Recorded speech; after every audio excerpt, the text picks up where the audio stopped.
नमस्ते विद्यार्थी मित्रों, कैसे हैं आप। आज हम फिर से न्याय पाठ इकाई 6 में भाग 4 में फिर से मिलते हैं।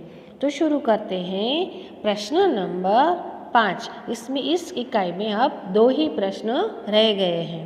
प्रश्न नंबर 5 में पहला है, इसमें हमें क्रियावाचक शब्द ढूंढकर उदाहरण अनुसार वाक्य फिर से लिखने हैं। तो किसको, किसने, कब, क्या, कौन, कहाँ, उसी शब्दों का उपयोग करके हमें वाक्य बनाने हैं। तो सबसे पहले अध्यापक ने बच्चों को कहानी सुनाई। तो किसने कहानी सुनाई? फिर रात को कुत्ते भौंक रहे थे। तो कब कुत्ते भौंक रहे थे? वह फटाके देख रहा था। तो क्या देख रहा था? वेदांत किताब पढ़ रहा था। तो कौन किताब पढ़ रहा था? એવી રીતે તમને બધા જ વાક્ય બનાવવાના છે। जैसे आकाश में पतंग उड़ रही है, तो कहाँ पतंग उड़ रही थी? इसी तरह आगे है प्रश्न नंबर 6, जिसमें कहानी है कि एक बार राजा कृष्णदेव के महल में एक सेवक कांच का खूबसूरत मोर साफ कर रहा था। गलती से उसके हाथ से मोर गिरकर टूट गया। राजा को वो मोर बहुत प्रिय था। जब राजा महल में आए तो उन्हें अपना प्रिय मोर दिखाई न दिया। पूछने पर पता चला कि टूट गया। क्रोध में आकर उन्होंने सेवक को 6 महीने के लिए कारागार में डलवा दिया, यानी जेल में। कुछ दिनों बाद राजा कृष्णदेव मंत्री तेनालीराम और दूसरे दरबारियों के साथ राजा उद्यान में घूमने निकले। उद्यान यानी बगीचो। तेनालीरामा बोले, महाराज, पासीपाल उद्यान है, नाना छोकराओनो पण बगीचो छे, उसे भी देखते चले। राजा कृष्णदेव राय बाल उद्यान की ओर आए और उद्यान में तरह तरह के रंग बिरंगी फूल खिले हुए थे। एक स्थान पर बच्चे नाटक खेल रहे थे। एक बच्चा राजा बना हुआ था। उसके सामने 2 सिपाही एक अपराधी पकड़कर खड़े थे। खेत के मालिक ने शिकायत की कि महाराज, आज यह मेरे खेत के गाजर की मूली उखाड़कर ले गया। यह सुनकर राजा बने बच्चे ने चोरी करने वाले से पूछा। उसने गलती मान ली। तब वह बोला, ठीक है, तुम्हें माफ़ी दे दी जाती है, पर ध्यान से रखना कि दोबारा यह गलती न हो। फिर खेत के मालिक से कहा, तुम्हारे नुकसान की भरपाई शाही खजाने से की जाएगी, पर पहली गलती है, भला हम कैसे सजा दे। आगे है नाटक देखने के बाद मंत्री ने कहा, महाराज, यह बच्चा तो बड़ा शरारती है, इसे सजा मिलनी ही चाहिए। तेनालीराम बोले, हाँ महाराज, मेरे विचार से सजा यही हो कि इसे राज दरबार में बुलाकर यह नाटक फिर से दोहराने को कहा जाए। फिर नाटक देखकर राजा कृष्णदेव सोच में पड़ गए। तेनालीराम की चतुराई पर वे मन ही मन मुस्कुराए उठे और यह देखकर मंत्री असमझ से पड़ गए। उसके बाद राजा कृष्णदेव बोले, सचमुच तेनालीराम, तुमने ठीक कहा। आज मैं समझा कि न्याय करते समय राजा का मन बच्चे जैसा निर्मल होना चाहिए। अगले ही दिन राजा ने इस सेवक को रिहा करवा दिया। इसी तरह ये कहानी पूरी हो गई। अगर हमें इसमें से प्रश्न निकालने हैं तो कैसे निकालेंगे? जैसे कांच का मोर कहाँ था? कांच का मोर किसने तोड़ा?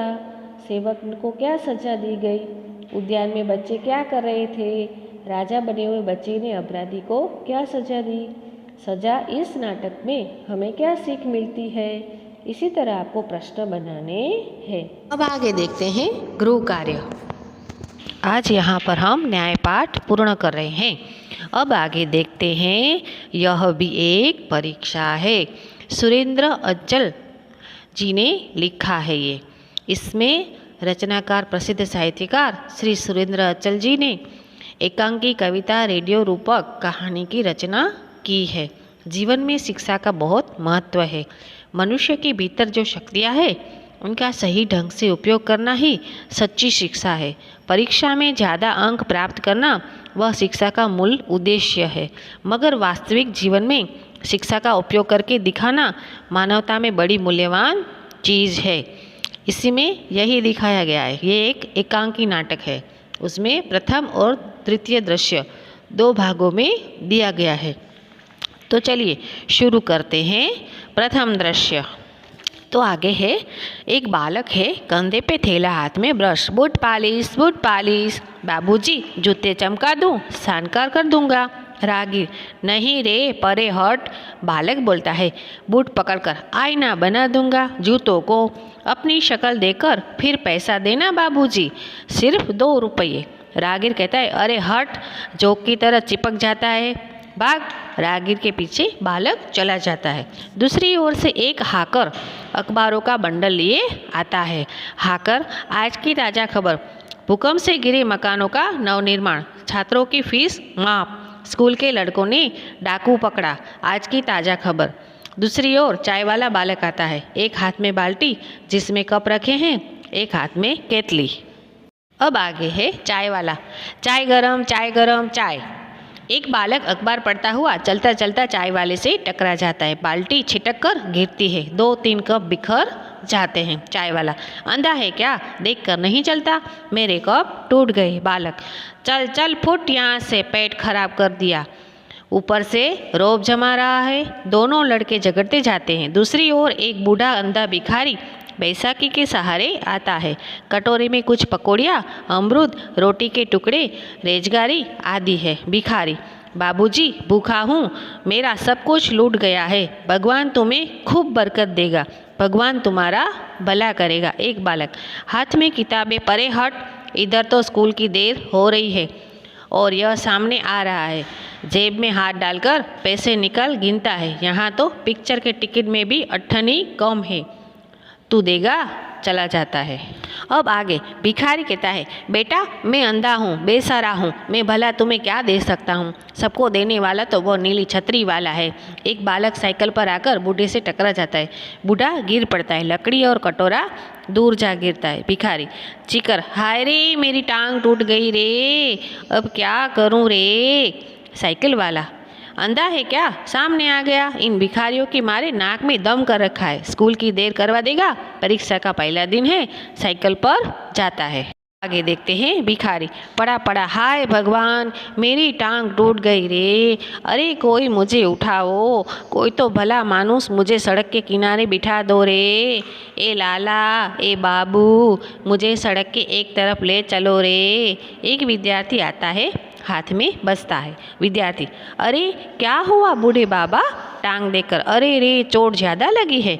कटोरे में पैसे रोटी आदि डालकर देता है, ले बाबा यह रहा तेरा कटोरा, इसमें 7 रुपये है। अब आगे देखते हैं भिखारी, कटोरा लेकर कराता हुआ, जीते रहो बेटा, भगवान तुम्हें अच्छे नंबर से उत्तीर्ण करे, मेरे राजा बाबू को मुझ अंधे की लकड़ी कहा है, बेटे मुझे सड़क के किनारे कहीं पेड़ के नीचे बिठा दो, भला होगा तुम्हारा। विद्यार्थी लकड़ी थमाकर, ले यह रही लकड़ी, स्कूल की घंटी सुनाई देती है, अरे पहली घंटी लग गई, आज परीक्षा का पहला दिन है, किंतु खैर, ले बाबा उठ, तुम्हें फुटपाथ पर बिठा दूं, अरे तुम्हारे पाँव में तो गहरी चोट है, खून बह रहा है कि कलाई की कड़ी देखकर सोचता हुआ स्वयं से, इधर परीक्षा का समय, इधर यह अंधा बाबा, क्या करूं। अंतरात्मा की आवाज़ गूंजती है, इंसान की सेवा सबसे पहला कर्तव्य है, इंसान की सेवा सबसे बड़ा धर्म है।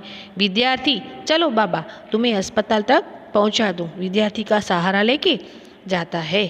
अब दूसरा दृश्य है प्राध्यापक कक्ष और प्रधान अध्यापक की तख्ती के पीछे प्रधान अध्यापक की जी कुछ लिखते हुए एक अध्यापक का आना।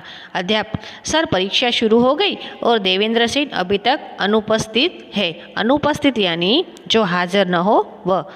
प्रधान अध्यापक, क्या देवेंद्र, क्या बात हुई, वह तो मेधावी छात्र है। अरे भाई किसी को स्कूटर लेकर भेजो, लेकिन ठहरो, मेरे पास फ़ोन नंबर है, पहले पता कर लेता हूँ। फ़ोन उठाते हुए, हेलो हेलो हेलो, हाँ मैं प्रधान अध्यापक बोल रहा हूँ। अरे भाई देवेंद्र की परीक्षा शुरू हो गई है, आज पहला दिन है, वह आया क्यों नहीं अभी तक है।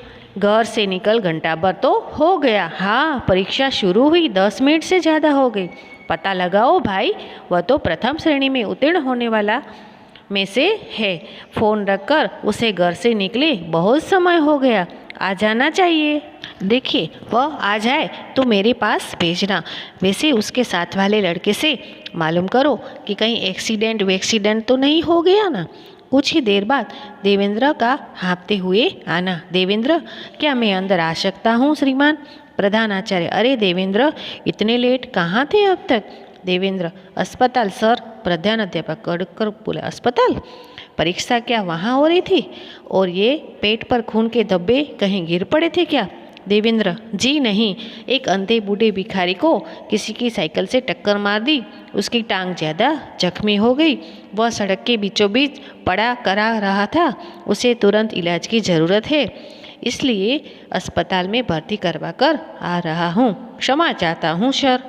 अब देखते हैं आगे। प्रधानाध्यापक: शाबाश, तुमने यह जानते हुए कि परीक्षा का समय है अपना कर्तव्य निभाया। इंसान की जिंदगी इस परीक्षा से बहुत बड़ी और कीमती होती है। आओ परीक्षा में बैठो, कमरा नंबर 4 में तुम्हारा रोल नंबर है। देवेंद्र जाता है। प्रधानाध्यापक फ़ोन उठाते हैं। प्रधानाध्यापक फ़ोन पर: हेलो सेन साहब। हाँ, देवेंद्र आ गया। रास्ते में किसी बूढ़े का एक्सीडेंट हो गया था, उसे अस्पताल भर्ती करवा कर आया है।